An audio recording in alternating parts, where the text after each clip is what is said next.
ஏக இறைவனாகிய அல்லாஹ் அவனுக்கு உரித்தாகட்டும். அவருடைய சாந்தியும் சமாதானமும் நபிகள் நாயகம் ஸல்லல்லாஹு அலைஹி வஸல்லம் அவர்கள் மீதும் சத்திய சஹாபாக்கள், சஹாபிய பெண்மணிகள், நல்ல ஈமான்கள் மற்றும் நம் அனைவரின் மீதும் என்றென்றும் நின்று நிலவற்றுமாக. மனித சமூகத்தில்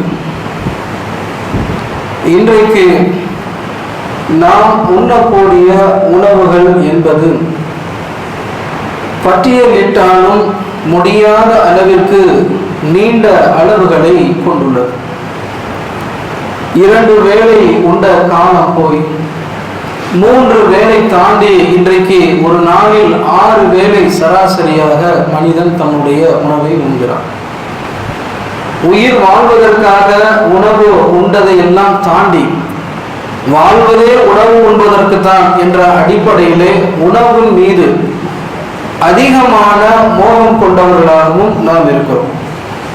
திருமறையில் அல்லாஹ் தஆலா அழகான ஒரு செய்தியை நம்முடைய சிந்தனைக்கு கொண்டு வருகிறார். ஃபல்யன்துரில் இன்சானு இலா தஆமி, மனிதன் தன்னுடைய உணவை குறித்து சிந்திக்கட்டும் என்பதாக அல்லாஹ் தஆலா சொல்லுகிறான். நம்முடைய மேஜை மேலே வைக்கப்படக்கூடிய உணவுகளை சற்று பாருங்கள். அரிசியிலிருந்து, கோதுமையிலிருந்து, சிறுதானியங்கள், காய்கறிகள், கீரைகள், விதவிதமான பழங்கள், இவை அல்லாமல் இவற்றை உண்டு வளர்கின்ற கால்நடைகள், கடலில் இருக்கக்கூடிய மாமிசங்கள் என்று நம்முடைய உணவு என்பது நீண்ட நெடிய அளவிற்கு உள்ளதை பார்க்க முடிகிறது. நாவில் இனிய சுவையுடைய, நுகரும்போது வாசனையை அள்ளி தெளிக்கக்கூடிய, பார்த்தாலே உள்ளத்தை ஈர்க்கக்கூடிய அளவிற்கு நிறங்களை உடைய வெவ்வேறு விதமான உணவுகளை நமக்கு இங்கு வழங்கப்பட்டிருக்கிறது. பொதுவாகவே மனிதனுடைய உள்ளத்தில் ஒரு பொது புத்தி உண்டு. கையில் காசு இருந்தால் எங்கே வேண்டுமானால் உணவை வாங்கலாம் என்பதுதான். கையில காசு, வாயில தோசை அப்படின்னு சொல்லுவாங்க. கடைகளுக்கு போகலாம், உணவகங்களுக்கு போகலாம். என்னுடைய கையில், என்னுடைய பையில் பொருளாதாரம் இருந்தால் எனக்கு உணவு கிடைக்கும் என்ற நம்பிக்கை இன்றைய சமூகத்தில் பெருவாரியாக இருப்பதை நாம் பார்க்க முடிகிறது. அவ்வாறு இல்லை. கையில் காசு இருந்தால் மட்டும் நம்முடைய உணவுக்கு தேவையை நாம் அடைந்து விட முடியாது. அல்லாஹ் தஆலா திருமறையுடைய இதே வசனத்தின் தொடர்ச்சியாக சொல்லும்போது, அன்னா சபபுனல் மாஅ சபா சும்ம ஷகக்னல் அர்ல ஷக்கா, நாமே வானிலிருந்து மழையை பொழிவித்தோம், பின்னர் பூமியை முறையாக பிளந்தோம் என்பதாக அல்லாஹ் சொல்லுகிறார். உணவு என்பது கையில் இருக்கக்கூடிய காசின் மூலமாக கிடைக்கக்கூடிய ஒரு பண்டம் அல்ல. அல்லாஹ் என்ன சொல்லுகிறார்? வானிலிருந்து மழையை நாம் இறக்குகிறோம். என்னுடைய அருள்மழை பொழிந்தவுடன் இந்த பூமியில் உங்கள் கண்களுக்கு புலப்படாத துறைகளின் மூலமாக அதை நான் உள்வாங்கிக் கொள்கிறோம். நாமே உருவாக்கிய விதையை நீங்கள் அந்த நிலத்தில் தூவும் பொழுது விளைந்து வரக்கூடிய தருணத்தில் உங்கள் கைகளால் ஒடித்தால் ஒடிந்து விடக்கூடிய இளம் தளிர், மண்ணை தோண்டுவதற்கு உபகரணங்களை பயன்படுத்தக்கூடிய அளவிற்கு கடினமான நிலப்பரப்பாக மண் இருக்கக்கூடிய தருணத்தில் அந்த சின்னஞ்சிறிய தளிர் மண்ணை முட்டி மோதி முளைக்கிறது. நீங்கள் மாதுளை போட்டால் மாதுளை விளைகிறது, நெல் போட்டால் நெல் தான் விளைகிறது, கோதுமை போட்டால் கோதுமை விளைகிறது என்றால் இதை யார் தந்தது? அந்த விதைக்குள் இதுதான் முளைக்க வேண்டும் என்று சொல்லக்கூடிய புரோகிராம்களை ஏற்படுத்தியவன் யார்? நாமா அல்லது நம்மை படைத்திருக்கக்கூடிய இறைவனா? சற்று யோசித்து பார்த்தால் உண்மையிலேயே நம்முடைய அறிவை கொண்டெல்லாம் அல்லது நம்முடைய உழைப்பை கொண்டெல்லாம் உணவுகளை நாம உருவாக்கவே இல்லை, உணவை சமைக்கிறோம். அதுதான் உண்மை. நெல் கிடைக்கிறது, அறுவடை செய்து வருகிறது, அதை அரிசியாக ஆக்கி சமைத்து நாம் என்ன பண்றோம்? நமக்கு தேவைக்கு தகுந்த மாதிரி நெய்ச்சோறா, பிரியாணியா, தயிர் சாதமோ, தக்காளி சாதமோ நம்ம சாப்பிடுறோம். அல்லாஹ் முளைப்பித்து தந்திருக்கக்கூடிய தீவனங்களை எல்லாம், தானியங்களாம் திண்டு கொடுத்திருக்கக்கூடிய கால்நடைகளை அறுத்து நமக்கு தேவையான சுவையில் நாம அதை உருவாக்கி கொள்கிறோம், சமைக்கிறோம். அதுதான் பொருளே ஒழிய உண்மையில் மனிதன் உணவை படைக்கவில்லை என்றால் இந்த உணவு யாரால் படைக்கப்பட்டது? படைப்பாளனால் படைக்கப்பட்டிருக்கிறது. இந்த அடிப்படை உண்மையை நம்முடைய உள்ளத்தில் வைத்துக் கொள்ள வேண்டும். உணவு என்பது காசு இருந்தால் மாத்திரம் கிடைக்கக்கூடிய ஒன்றல்ல, அது ஒரு வடிவம், அதன் மூலமாக நமக்கு கிடைக்கிறது. ஆனால் உணவை படைப்பாளனாகிய அல்லாஹ் நம்மையும் நம்மை சுற்றி இருக்கக்கூடிய அத்தனை உயிருள்ள உயிரற்ற வஸ்துக்களை படைத்திருக்கக்கூடிய படைப்பாளனாகிய அல்லாஹ் தன்னுடைய ரஹ்மத்தின் காரணமாக நமக்கு வழங்கி இருக்கக்கூடிய படைத்திருக்கக்கூடிய அற்புதமான ஒன்றுதான் உணவு. உணவு இல்லாத வாழ்க்கை மனிதனால் கற்பனை செய்து பார்க்க முடியாது. அப்படியே தண்ணியை குடித்துக் கொண்டே மட்டும் மனிதனால் வாழ முடியும்னா முடியாது. அதிகபட்சம் 7 நாள் 8 நாள் அவ்வளவுதான் தாங்க முடியும். அதற்கு பின்னாடி மனிதனுடைய உள்ளுறுப்புகள் ஒவ்வொன்றெல்லாம் செயலிழந்து மனிதன் மரணத்திற்கு தழுவக்கூடிய சூழல் ஏற்படும். உணவு என்பது உயிரினத்தின் அன்றாட அத்தியாவசிய இன்றியமையாத ஒரு அடிப்படை. இதை அல்லாஹ் தஆலா தான் தன் புறத்திலிருந்து இந்த சமூகத்துக்கு தருகிறான். அதை அல்லாஹ் எப்படி எல்லாம் தருகிறான் என்பதை தன்னுடைய திருமறை குர்ஆனில் அல்லாஹ் அழகாக சொல்லி காட்டுகிறான். விவசாயத்திற்கு தகுந்த மாதிரி அல்லாஹ் தஆலா பூமியை ஏற்படுத்தி தந்திருக்கிறான். கொஞ்சம் யோசித்து பாருங்கள். பூமியின் ஒவ்வொரு பகுதியும் ஒவ்வொரு விதமாக இருக்கிறது. எவ்வாறு விளைவித்து பொருட்களை ஈட்ட வேண்டும் என்ற அறிவை அல்லாஹ் தஆலா வழங்கி அதற்கான ஏற்பாடுகளை அழகாக செய்திருக்கிறார். திருக்குர்ஆனில் அல்லாஹ் சொல்றான், வல் பலது தய்யிபு யஹ்ருஜு நபாத்துஹு பிஇذن ரப்பிஹி, தாவரங்கள் அல்லாஹ்வுடைய அனுமதியின் பெயரால் நல்ல பூமியில் விளைகின்றன. வல்லதி ஹபஸ லா யஹ்ருஜு இல்லா நகிதா, கெட்ட பூமியில் அற்பமானதை தவிர வேறு எதுவும் வெளிப்படுவதில்லை. நல்ல பூமி கெட்ட பூமி அப்படின்னா நல்ல மனிதர்கள் கெட்ட மனிதர்கள் வாழ்வதை பற்றி அல்லாஹ் சொல்லவில்லை. கெட்ட பூமினா பாலைவனங்கள், அதிகமாக தாவரங்கள் உற்பத்தி ஆகாது, குறைவாத்தான். பனி பிரதேசங்கள் தாவரங்களே உற்பத்தி ஆகாது. அப்ப நல்ல பூமி என்று அல்லாஹ் தஆலா எதை சொல்கிறான் என்றால், தாவரங்கள் வளர்வதற்கான வாய்ப்புள்ள விளைச்சலை தருகின்ற பூமி. இன்றைக்கு நாம் அதை நன்சை புன்சை என்று பிரித்து வைத்திருக்கிறோம். மழை நீர் கிடைக்கக்கூடிய, ஆற்று நீர் ஓடக்கூடிய, நமக்கு தேவையான நீர்ப்பாசனத்தை தரக்கூடிய ஏரி குளங்கள் கண்மாய்களுக்கு அருகே இருக்கக்கூடிய இடங்கள் எல்லாம் நன்சை நிலங்கள். எந்த தாவரத்திற்கு தண்ணீர் அதிகம் தேவைப்படுகிறதோ அந்த தாவரங்கள் எல்லாம் இங்கேதான் விளைகின்றது. நெல், கோதுமை, கரும்பு, வாழை இவையெல்லாம் தண்ணீர் அதிகம் தேவைப்படக்கூடிய தாவரம். இந்த தாவரங்கள் எல்லாம் எங்கே தண்ணீர் அதிகமாக இருக்கிறதோ அங்கே விளைகிறது. அதே தருணத்தில் தண்ணீர் கிடைக்காத, குறைவாக கிடைக்கக்கூடிய வானம் பார்த்த மானாவாரி பூமி என்று சொல்வார்களே, அந்த பகுதியில் கிடைக்கக்கூடிய தண்ணீர் என்பது குறைவு. அல்லாஹ் அதற்கு தகுந்த மாதிரி மிளகாயை அங்கு உற்பத்தி செய்யலாம், பருத்தியை உற்பத்தி செய்யலாம், திணை, கோம்பு, சாமை என்று சொல்லக்கூடிய சிறுதானியங்கள் எல்லாம் அங்கே அல்லாஹ் தஆலா உற்பத்தி செய்யலாம். அப்பொழுது பூமிக்கு தகுந்த போல அல்லாஹ் தஆலா அதனை ஏற்படுத்தி விளைச்சலை தந்து நமக்கு உணவாக தந்திருக்கிறான் என்று சொல்லும் பொழுது, இந்த உணவு யாரின் புறத்திலிருந்து வருகிறது என்றால் அல்லாஹ் இன்னும் அழுத்தம் திருத்தமாக சொல்லி காட்டுகிறான். இந்த உணவு என்பது குலு மிர் ரிஸ்கி ரப்பிக்கும், உங்களுடைய இறைவனின் உணவை நீங்கள் உண்ணுங்கள், வஷ்குரு லஹு, அவனுக்கு நன்றி செலுத்துங்கள். இங்க அல்லாஹ் என்ன சொல்லல, நீங்க உருவாக்குற உணவுன்னு சொல்லல. அல்லாஹ் என்ன சொல்றான், ஏன் சாப்பாடு, என்னுடைய உணவு, நான் கொடுத்த உணவை நீ சாப்பிடு, சாப்பிட்டு விட்டு எனக்கு நீ நன்றி செலுத்து என்று சொல்லும் பொழுது, நாம உருவாக்காத ஒன்றை எவ்வாறு கையாள வேண்டும். நாமளே உருவாக்கி இருக்கிறோம் ஒன்று, செல்போன் இருக்கிறது, நாம் உருவாக்கிய கட்டிடங்கள் இருக்கிறது, நாம உருவாக்கிய எத்தனையோ விஷயங்கள் இருக்கு. அதையெல்லாம் நாம தவறாக பயன்படுத்துவதற்கு அனுமதி இருக்குதா? கிடையாது. நாம உருவாக்கிய ஒன்றையே தவறாக பயன்படுத்துவதற்கு அனுமதி இல்லை என்று சொல்லும் பொழுது, நம்மால் உருவாக்கவே முடியாத இந்த உணவுகளை எவ்வாறு பயன்படுத்த வேண்டும், இந்த அழிவு, இந்த அடிப்படை நம்முடைய உள்ளத்தில் எப்பொழுதும் இருக்க வேண்டும். உணவை நம்முடைய அறிவால் நாம் பெறவில்லை, இறைவன் தன்னுடைய அருளின் காரணமாக பல்வேறு தரமான படித்தல்களின் மூலமாக நமக்கு தருகிறான் என்றால் இந்த உணவை வீண் விரயம் செய்வதற்கு நமக்கு அருகதை இல்லை, எந்த விதமான உரிமையும் இல்லை. ஆனால் இன்றைக்கு ஆச்சரியமாக நம்முடைய சமூகத்தில், குறிப்பாக எந்த சமூகத்தில் இன்றைக்கு அறிவுரைகள் அதிகமாக வழங்கப்படுகிறதோ அந்த இஸ்லாமிய சமூகத்தில் தான் இதெல்லாம் ஒரு குற்றமா என்று நினைக்கக்கூடிய அளவிற்கு மனதில் கொஞ்சம் கூட குற்ற உணர்ச்சி இல்லாமல் மிக சாதாரணமாக செய்யக்கூடிய தவறு என்றால் உணவு விஷயத்தில் வீணாக விரயம் செய்வதுதான். எல்லோரும் அப்படி. ஒரு மனிதன் ஒரு வேளை உணவு எவ்வளவு சாப்பிடுவான்? சராசரியாக 300 கிராம், அவ்வளவுதான். சராசரி ஒருத்தர் 500 கிராம் சாப்பிடுவாரு, ஒருத்தர் 200 கிராம் சாப்பிடுவாரு. சராசரியாக நீங்க பாத்தீங்கன்னா 300 கிராம், 1/4 கிலோவுக்கு 50 கிராம் கூட, அவ்வளவுதான். ஒரு நாளைக்கு அதிகபட்சமா பார்த்தோம்னா 900 கிராம்ல இருந்து 1 கிலோ மனிதன் உணவை உண்ணுகிறார். ஆனால் ஒரு நாளில் மாற்றம் மனிதன் உணவை வீணடிக்கக்கூடிய அளவு எவ்வளவு தெரியுமா? அதே ஒரு வேளைக்கான உணவு 300 கிராம்.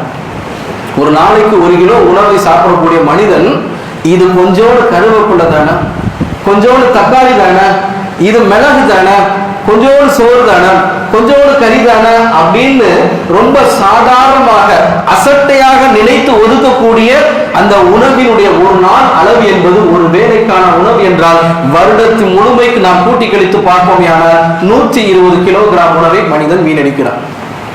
120 கிலோகிராம் உணவு என்பது 400 மனிதர்களுக்கான உணவு என்றால் சற்று யோசித்து பாருங்கள்.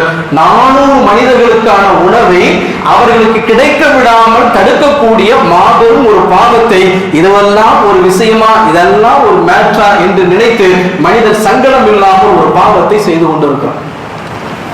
நம்மள மாதிரி இந்த உலகம் உள்ள சேர்ந்து எல்லா மனிதர்களும் செல்லக்கூடிய உணவின் விரைவு எவ்வளவு தெரியுமா? 130 கோடி டன் உணவு ஒரு வருடத்தில் எல்லா மனிதர்களும் சேர்ந்து விரயம் செய்யக்கூடிய உணவின் அளவு என்பது 130 கோடி டன். இது பெருசா நமக்கு புரியாது. பொருளாதார மதிப்பீடு கிட்டத்தட்ட 55,22,000 கோடி ரூபாய் பெருமானம் உள்ள உணவு நமக்கும் யாருக்கும் பயன் இல்லாமல் வீணாக போய்விடுகிறது. 55,22,000 கோடி வாழ்நாளில் எந்த மனிதனும் பார்க்க முடியாது, யாராலையும் பார்க்க முடியாது. டாடா பிர்லா உலகத்தின் பெரிய பணக்காரரோட இந்த தொகையை பார்க்க முடியாது. பெரிய ஜனநாயக நாடு என்று சொல்லக்கூடிய இந்தியாவில் ஆண்டு வருமானமே 22 லட்சம் கோடி. நாம் கொடுக்கக்கூடிய வரி, இந்திய அரசாங்கம் தன்னுடைய பொதுத்துறை நிறுவனங்களின் மூலமாக பெறக்கூடிய பொருளாதாரம் என்று சொல்லி ஒரு பெரிய ஜனநாயக தேசத்தின் ஆண்டு வருமானம் என்பது 22 லட்சம் கோடி என்றால் அதை விட 1.5 மடங்கு அதிகமான ஒரு பொருளாதாரம் உலக மக்களால் வீணடிக்கப்படுகிறது என்றால் இது சின்ன பாவமா பெரிய பாவமா? ஏன்னா நம்முடைய உள்ளத்துக்கு புலப்படல. காரணம் என்ன? ஏன் காசு தானே, ஏன் டப்பு, ஏன் பொருளாதாரம், யார் கேள்வி கேட்பான்? யாரும் கேள்வி கேட்க மாட்டாங்க. இந்த உலகத்தில் வாழக்கூடிய எந்த மனிதன் ஏன்பா குப்பையில கொண்டு போய் உணவை போட்ட யாரும் கேட்க முடியாது. கேட்டால் அடிச்சு விடலாம், பதில சொல்லி விடலாம். நீங்களும் நானும் கேட்க முடியாது. படைத்தவன் கேட்பான் இல்லையா? அவன் கொடுத்திருக்கக்கூடிய அருளை குறித்து மறுமை நாளில் விசாரிக்க மாட்டானா? என்னுடைய இன்னொரு அடியானுக்கு கிடைக்க விடாமல் தடுத்து விட்டு நீ வீணாக்கி வைத்து விட்டு இன்று வந்து நின்று கொண்டு நான் தொழுதிருக்கிறேன், நோன்பு வைத்திருக்கிறேன், ஜகாத்து கொடுத்திருக்கிறேன், தான தர்மங்கள் செய்திருக்கிறேன், நன்மைகள் செய்திருக்கிறேன், எனக்கு சொர்க்கத்தை கூடு என்றால் நான் எப்படி கொடுப்பேன் என்று அல்லாஹ் தஆலா கேள்வி எழுப்ப மாட்டானா? கொஞ்சம் யோசித்து பாருங்க. எவ்வளவு உறவுகளை மிக சாதாரணமாக இன்றைக்கு நம்முடைய சமூகம் குற்ற உணர்ச்சியே இல்லாமல் வீணடிக்கிறது என்றால் இந்த வீணடிக்கிறது பாவம் என்ற எண்ணம் யாருடைய உள்ளத்தில் இருப்பதில்லை. இது புரிந்து கொள்வதற்கு சின்ன ஒரு உதாரணம். ஒரு 100 பேர் இருக்கிறார், 70 பேர் சாதாரண எளிய மக்கள், 30 பேர் வசதியான மக்கள்.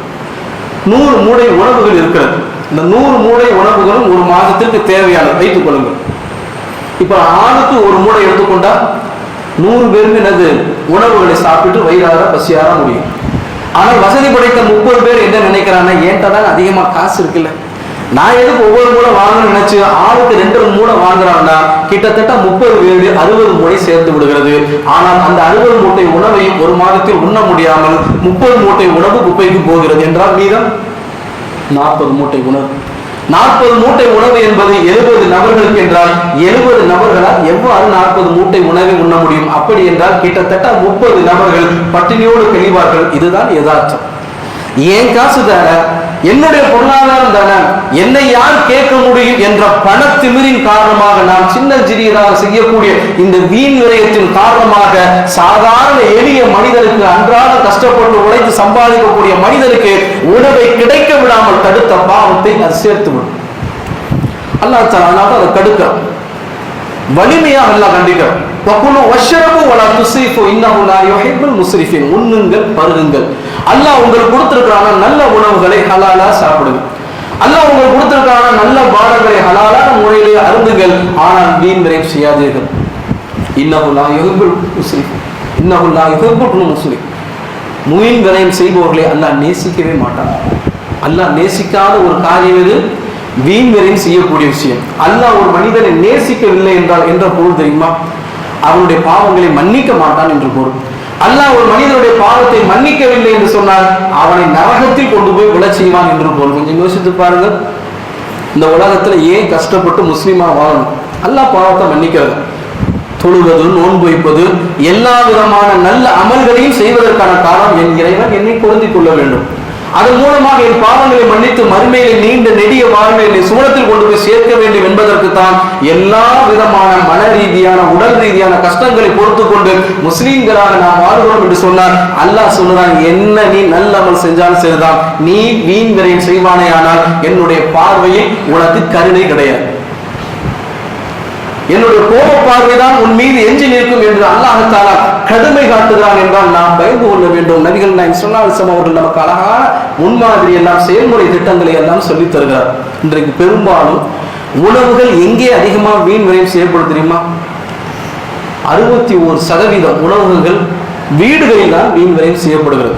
வீடுகளில் சாதாரணமாக நம்ம சாப்பிடக்கூடிய தருணங்களில் கொஞ்சம் கொஞ்சமாக சிந்தப்படும் உணவு தான் அதிகமாக இருக்கிறது. சின்ன பிள்ளைக்கு ஊட்டும் பொழுது நம்ம ஆரம்பிக்கிறோம், குழந்தைகளுக்கு முதல் முறையாக உணவை ஊட்டும் பொழுதே சிந்தி சிந்தி ஆரம்பிக்கக்கூடிய அந்த பழக்கம், குழந்தை முதல் முறையாக தானாக சாப்பிடும் பொழுது சிந்தி சாப்பிடுவதை ரசிக்கக்கூடிய அந்த பண்பு, அது வளர்ந்து ஆளாகும் பொழுது பெரிய அளவில் உணவை வீண்விரயம் செய்யக்கூடியவனாக மாறிவிடுகிறான். சொல்லிக் கொடுக்கும், நல்லா சாப்பிடுன்னு சொல்றோம்ல, நல்லா ட்ரெஸ் போடுன்னு சொல்றோம்ல, நல்ல விதவிதமா இந்த உலகத்தில் இருக்கக்கூடிய இன்பங்கள் நான் அனுபவிக்கல நீ அனுபவிடா என்று நம்முடைய பிள்ளைகளுக்கு சொல்லுகிறோம் என்றால் நம் கைகளால் உருவாக்காத ஒன்றை குறித்து நம்முடைய பிள்ளைகளுக்கு உபதேசம் செய்ய மறுப்பது ஏன்? நபிகள் நாயகம் ஸல்லல்லாஹு அலைஹி வஸல்லம் அவர்கள் அழகாக உபதேசித்தார். அபி சலமா என்று சொல்லக்கூடிய ஒரு நபித்தோ ஒரு சின்ன பிள்ளை, அவர் சொல்றார், நான் நபிகள் நாயகம் ஸல்லல்லாஹு அலைஹி வஸல்லம் அவருடைய மடியில் வளரக்கூடிய சிறுவனாக இருந்தேன். ஒருமுறை நான் என்னுடைய உணவு தட்டில் கையை வைத்துக் கொண்டு இங்கும் அங்கும் அலைமோதி கொண்டிருந்தேன். சின்ன பிள்ளைங்க உழப்பிக்கிட்டே இருக்கும், சாப்பாடு ஒழுங்கா சாப்பிடாது. ரசூல் அதை பார்த்துட்டு அழகா சொல்றாங்க, சிறுவனே பிஸ்மில்லா சொல், அல்லாஹ்வின் பெயரை சொல், உன் வலது கரத்தால் சாப்பிடு, உனக்கு அருகில் இருக்கும் ஒரு பகுதியிலிருந்து உணவு எடுத்து சாப்பிடு அப்படிங்கிறான். ஏன்? தட்டை கிட்ட வச்சு தட்டில் எந்த உணவு நம்முடைய கைக்கு அருகாமையில் இருக்கிறதோ அருகில் இருக்கிறதோ அதிலிருந்து எடுத்து சாப்பிட்டா சிந்தாம சாப்பிடும். தூரத்தில் வச்சா எடுக்கும் போது சிந்துவும், சிந்தி விடக்கூடாது, உணவு வீணாக விரயம் ஆகிவிடக் கூடாது என்று கவனித்து நபிகள் நாயகம் ஸல்லல்லாஹு அலைஹி வஸல்லம் அவர்கள் சிறுவனுக்கு உபதேசிக்கிறார்கள் என்றால் இந்த உபதேசத்தை நாம் சொல்ல வேண்டும். என்னுடைய அருமை பிள்ளையே, அல்லாஹ் இந்த உணவை நமக்கு தந்திருக்கக்கூடிய தருணத்தில் பல மனிதர்களுக்கு இந்த உணவை தராமல் வைத்திருக்கிறான், நமக்கு தந்திருக்கிறான், நம்முடைய பசியை ஆட்சி இருக்கிறான் என்று சொன்னால் இதை நாம் விரயம் செய்யக்கூடாது, கவனமாக சிந்தாமல் நம்ம சாப்பிடணும், சொல்லிக் கொடுக்க வேண்டும். ஒவ்வொரு வருஷமும் உலக நாடுகளை எல்லாம் மையப்படுத்தி வேர்ல்டு ஹங்கர் இண்டெக்ஸ் என்று சொல்லக்கூடிய ஒரு பட்டியலை வெளியிடுவாங்க. 2 நிறுவனம், அயர்லாந்தை சார்ந்த ஜெர்மனி சார்ந்த 2 தனியார் நிறுவனங்கள் வருடம் உலகத்துல எந்த நாடு பட்டினி இல்லாம இருக்கு, எந்த நாடு பட்டினியில அதிகமா இருக்கின்ற பட்டியலை வருஷம் வெளியிடுவாங்க. கடந்த 2023ஆம் ஆண்டு வெளியிட்டாங்க. கிட்டத்தட்ட 125 நாடுகளை லிஸ்ட் எடுக்கிறாங்க. இந்த 125 நாடுகள்ல பெரிய ஜனநாயக நாடு என்று சொல்லக்கூடிய மார்க்கத்தை கொண்டிருக்கக்கூடிய நாம கிட்டத்தட்ட 116ஆம் இடத்தில் பின்தங்கி போயிருக்கோம். நமக்கு பக்கத்தில் இருக்க குட்டி நாடு இலங்கை, எல்லாத்துக்கும் தெரியும், கடந்த சில வருடங்களாக பெரிய அளவு எக்கனாமிக் கிரைசிஸ் மாட்டியது, பொருளாதார பற்றாக்குறையில் சிந்திய நாடு 60ஆவது இடத்துல இருக்கு, நம்ம விட முன்னாடி இருக்கு. எப்ப பார்த்தாலும் பாகிஸ்தான் பாகிஸ்தான் பூச்சாண்டி காட்டிட்டே இருப்பாங்கல்ல நம்ம நாட்டு அரசியல்வாதிகள், அந்த பாகிஸ்தான் நம்ம விட முன்னாடி இருக்கு, 107ஆவது இடத்துல இருக்கிறது.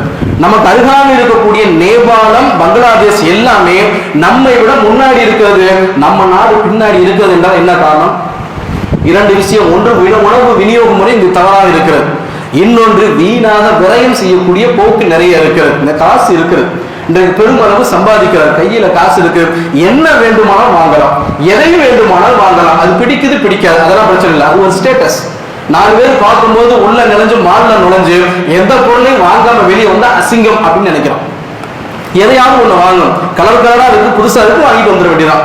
வீட்டுல வந்து வாங்கி வச்சு சாப்பிட்டு பார்த்தா நல்லா எல்லாம் கொண்டு போய் குப்பையில கொட்டக்கூடிய நுகர்வு கலாச்சாரம் இன்றைக்கு நம்முடைய சமூகத்தில் மிகப்பெரிய பட்டினி மிக்க தேசங்களாக மாற்றி இருக்கிற நாம் பார்க்க முடிகிறது. ரொம்ப கவனிக்க வேண்டிய விஷயம். கொஞ்சம் நெருங்கி வாங்க, வெளியே நின்று மக்கள் நிற்கிறாங்க, ஒரு மழை பெய்யக்கூடிய தருணம், கொஞ்சம் முன்னாடி விட்டுறோம் சஃபர் அப்படி கொஞ்சம் நெருக்கி வந்துருங்க, பின்னாடி நிற்கிறவங்க வந்து உட்காந்துக்குவாங்க.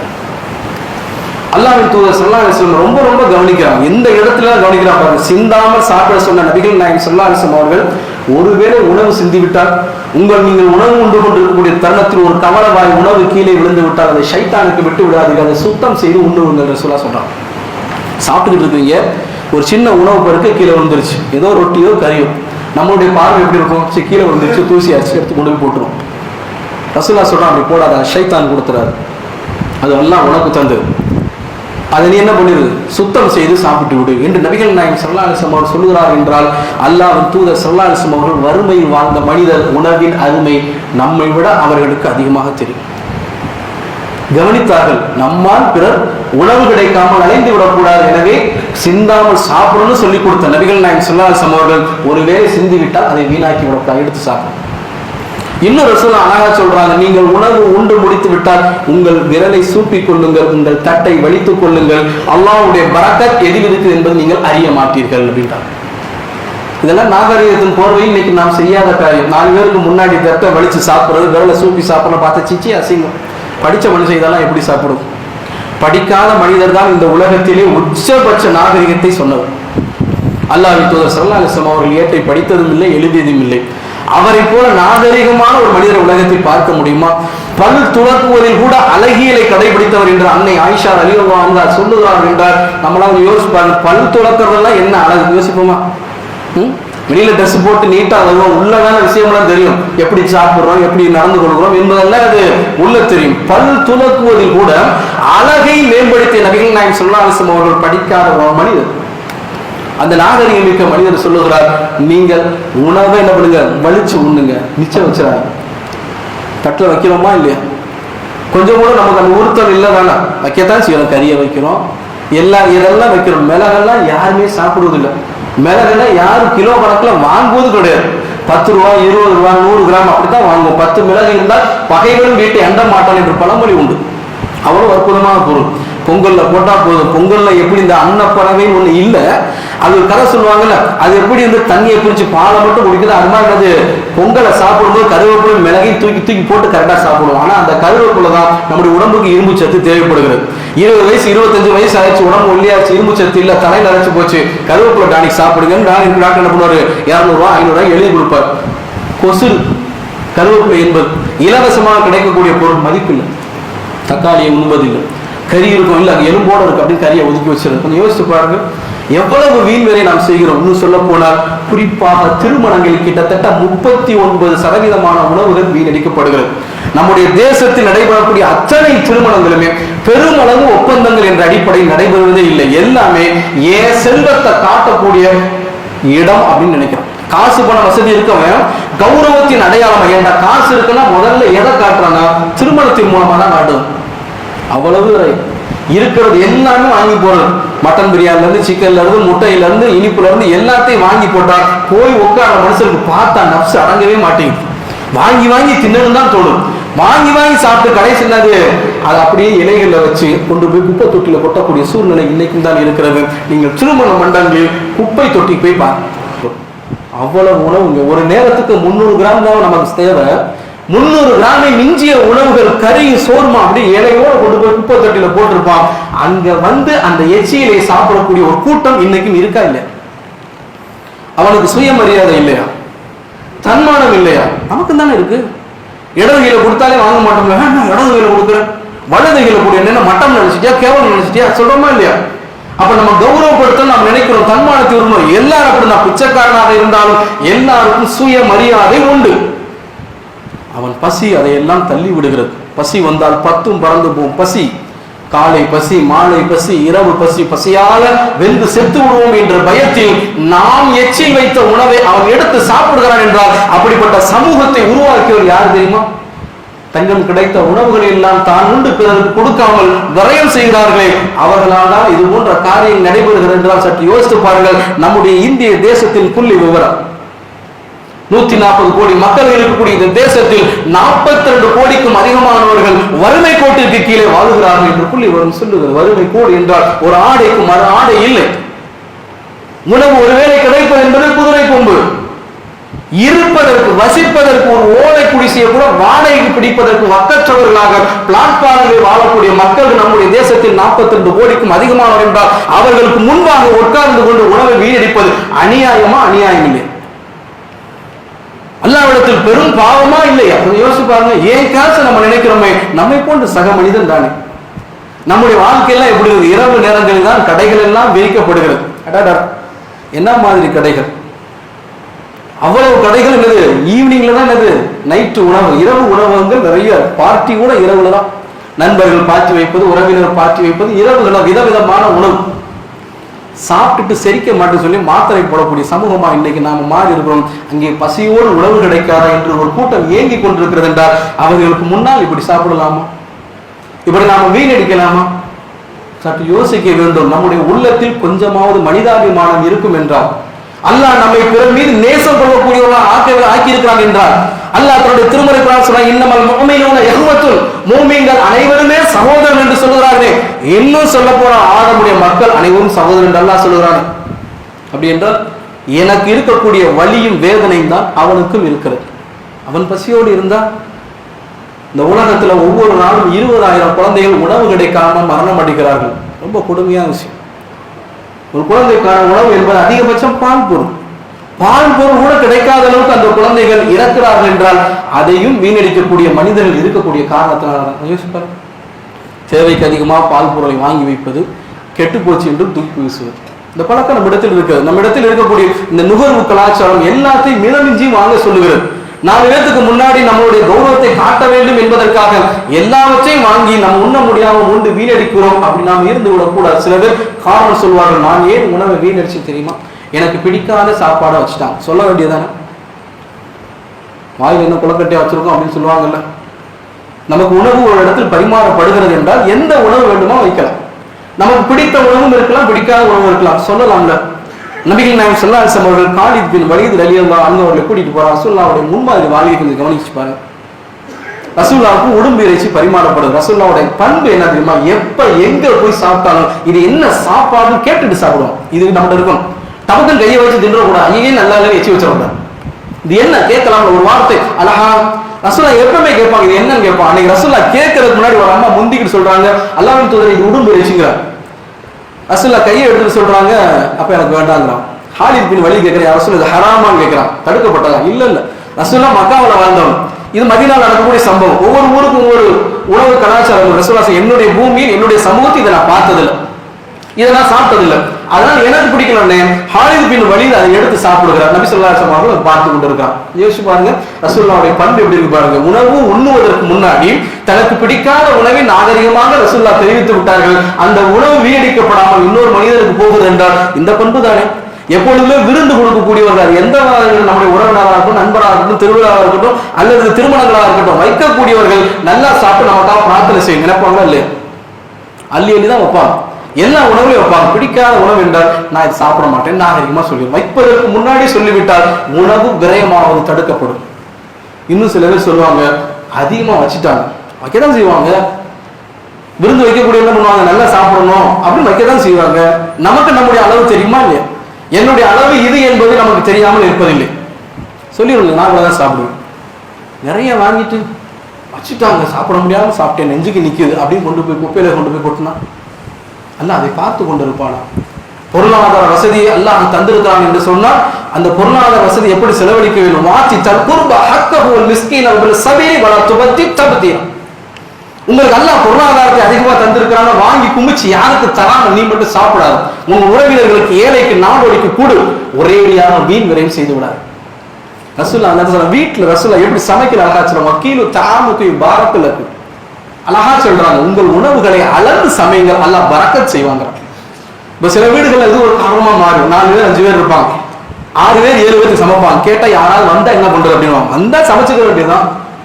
ரசூலுல்லாஹ் இதையும் சொல்றாங்கல்ல, ஒருவருடைய உணவு 20க்கு போதுமானது, 20வருடைய உணவு 4 பேருக்கு போதுமானது, 4 பேருடைய உணவு 8 பேருக்கு போதுமானது. சேர்ந்து நாம உண்டா அங்க பரக்கத்து இருக்கும். எப்படி அளந்து சமைத்தால் பரக்கத்து இருக்குமோ அது போல சேர்ந்து உண்ணுமோ பரக்கத்து. நம்ம 4 பேருக்கு அளந்து போட்டு சமைக்கிறோம். 5ஆவதாக ஒரு ஆடை அல்லாஹ் அனுப்புனான், அவன் தான் அனுப்புனான், அல்லாஹ் தான் அனுப்புனான். அப்ப நம்ம என்ன நினைப்போம், ஐயோ 4 பேர் தானே சமைச்சோம், 5ஆவது வரான்ட்டார், அதெல்லாம் பரக்கத்து ஆக்கிடுவோம். அந்த 4 பேருக்கான உணவு என்னது 5 பேருக்கு போதுமானதாக மாறிவிடும். பரக்கத் அல்லாஹ்வுடைய மறைமுக அருள் என்பது பொருள் குறைவாக இருக்கும், தேவை அதிகமாக இருக்கும், அனைத்தும் நிறைந்து. ரசூலுல்லாஹ் காலத்துல அபூ ஹுரைரா ரலியல்லாஹு பசியோடு இருக்கும்போது நபி ஸல்லல்லாஹு அலைஹி வஸல்லம் அவர்களை அழைத்து வந்து வீட்டுல என்ன பண்றாங்க, ஒரு செம்பு நிறைய பால் கொடுத்தாங்க. பால் கொடுக்கும்போது ரசூலுல்லாஹ் என்ன சொன்னாங்கன்னா, எல்லா தோழரையும் அழைச்சிட்டு வாங்க. யானை பசிக்கு சோழ புரியான மாதிரி ஒரு செம்பு பால் அபூ ஹுரைரா பத்துமா? பசியோடு இருக்கிறார், உண்மையான பசியோடு இருக்கிறார் மனுஷன். ஒரு செம்பு பால் பத்தாது. ஆனா ரசூலுல்லாஹ் என்ன சொல்றாங்க, ரசூலுடைய ஆர்டர் எல்லாத்தையும் கூட்டிட்டு வந்துறாங்க. எல்லாரும் கூட்டி வந்து எல்லாரும் சாப்பிட்டு அபூ ஹுரைரா வந்து 3 முறை அபூ ஹுரைரா குடிக்கிறான் செம்பு நிறைய. இதுக்கு மேல என்ன குடிக்க முடியாதுன்றான். இதுதான் பரக்கத். பரக்கத் என்று சொன்னா பொருள் குறைவாக இருக்கும், தேவை நிறைய இருக்கும், அல்லாஹ் தஆலா தந்து விடுவான். 10,000 ரூபாய் சம்பாதிப்போம், 9,000 ரூபாய் செலவு பண்ணி 1000 ரூபாய் சேமிப்பது பேர் பரக்கத். 10,000 ரூபாய் வருமானம் இருக்கும், 12,000 ரூபாய் செலவு, 2,000 ரூபாய்க்கு மாச கடைசியில் போய் ஒவ்வொருத்தரையும் கையேந்துவோம். இது பரக்கத் அல்ல. இந்த பரக்கத்தை நீங்கள் விரும்பினால் நீங்கள் விரயம் செய்யாதீர்கள். நபி ஸல்லல்லாஹு அலைஹி வஸல்லம் அவர்கள் சொன்னது போல அளந்து போட்டு சமையுங்கள். ரொம்ப கவனிக்கிறார். உணவு என்பது இறைவனால் நமக்கு தரப்படக்கூடிய ஒன்று, அதை விரயம் செய்வதற்கு நமக்கு அனுமதி இல்லை என்று நபிகள் நாயகம் ஸல்லல்லாஹு அலைஹி வஸல்லம் அவர்கள் சொல்லி காட்டுறாங்கன்னா அது ரொம்ப கண்ணும் கருத்து உடையவராக இருக்க வேண்டும். அப்படி அதை மீறி நாம உணவை வீண் விரயம் செய்வோமேயானால் அல்லாஹ் தஆலா யாரோடு நம்மை சேர்க்கான்னு பாருங்க. இன்னல் முபத்திரின காமு யுஹ்வான ஷயாத்தீன் வகான ஷைத்தானு லிரப்பிஹி கஃபூரா. யார் வீண் விரயம் செய்வார்களோ அவர்கள் சைத்தானுடைய உடன்பிறப்புகள். ஷைத்தான் தன் இறைவனுக்கு நன்றி கெட்டவன் அப்படின்னு நல்லா முடிக்கிறான். கடுமையான ஒரு வார்த்தையை அல்லாஹ் தஆலா சொல்லி காட்டுகிறான்.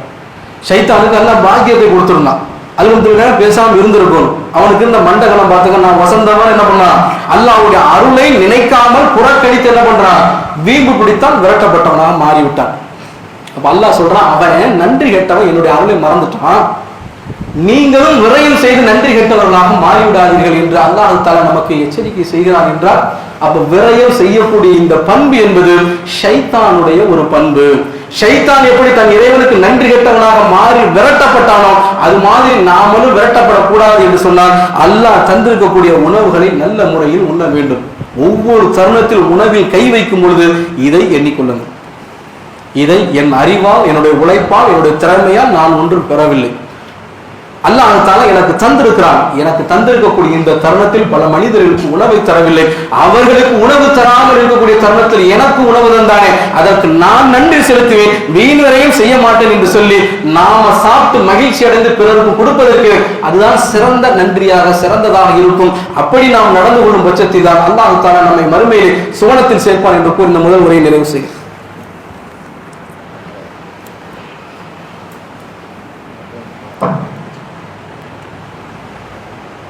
அல்ஹம்துலில்லாஹ்.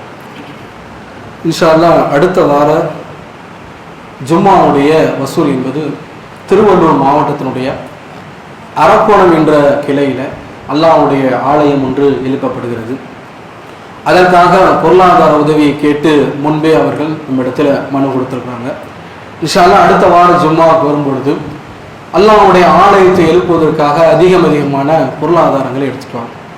இந்த உலகத்திலேயே அல்லாஹ்வுக்கு விருப்பமான இடம் எது என்றால் பள்ளிவாசல் தான். ஏன்? பள்ளிவாசலில் தான் அல்லாஹ்வை நினைவு கூறுகிறோம். அல்லாஹ்வை நினைவு கூறும் பட்சத்தில் உள்ளத்தில் இறையச்சம் ஏற்படுகிறது. உள்ளத்தில் இறையச்சம் ஏற்படும் பொழுது பாவத்திலிருந்து விலகி நிற்கிறோம். எப்பொழுது பாவத்திலிருந்து விலகி நிற்கிறோமோ அப்பொழுது இறைவனுடைய பிரியம் நம் மீது வந்து விடுகிறது. தன்னுடைய அடியானுக்கு அல்லாஹ் தஆலா தன்னுடைய நேசத்தை, திருப்தியை தரக்கூடிய இடமாக இந்த பள்ளிவாசல் அமைந்து விடுகிறது. ஆனால் அல்லாஹ்வுக்கு என்னது, உலகத்திலே இந்த பள்ளிவாசல் தான் என்னது முதன்மையான இடம். நபி ஸல்லல்லாஹு அலைஹி வஸல்லம் சொல்றாங்க, மறுமையில சொர்க்கத்துல ஒரு சாட்டை அளவு இடம் கிடைப்பது என்பது உலகத்தை விட பெருசுங்கிறாங்க. ஒரு சாட்டை இருக்கக்கூடிய இடம், ஒரு சாட்டையை சுத்தி வச்சோம்னா நிக்கலாம், அவ்வளவுதான் சாட்டை இருக்கக்கூடிய இடம். நிக்கிற இடமே மறுமையில சுவனத்தில் கிடைப்பது பெருசுன்னா நபி ஸல்லல்லாஹு அலைஹி வஸல்லம் சொல்றாங்க, யார் பள்ளிவாசல் உருவாவதற்காக பாடுபடுகிறாரோ, பொருளாதாரம் வழங்குகிறாரோ, மறுமையில் அல்லாஹ் அது போன்ற ஒரு மாளிகையை சுவனத்தில் தருகிறான். நம்ம பள்ளிவாசல் எழுப்புவதற்காக நம்ம உதவி செஞ்சோம்னா சுவனத்துல மாளிகை, அப்படின்னா சுவனமே கன்ஃபார்ம் ஆயிடுச்சு. சுவனம் கன்ஃபார்ம், சுவனத்துல மாளிகை. சுவனத்தில் மாளிகை பற்றி நபி ஸல்லல்லாஹு அலைஹி வஸல்லம் சொல்லும் பொழுது அது உள்ளிருந்து வெளியே பார்க்க முடியும், வெளியே இருந்து உள்ள பார்க்க முடியும் அடிப்படையில் கண்ணாடி போன்ற மாளிகை இருக்குமா. இந்த மாளிகைக்கு முன்னாடி ஒரு மரம் வச்சிருப்பானா. இந்த மரத்தை கடப்பது என்பது ஒரு குதிரையை வேகமாக பயணித்தால் கூட 1 வருஷம் ஆகும்.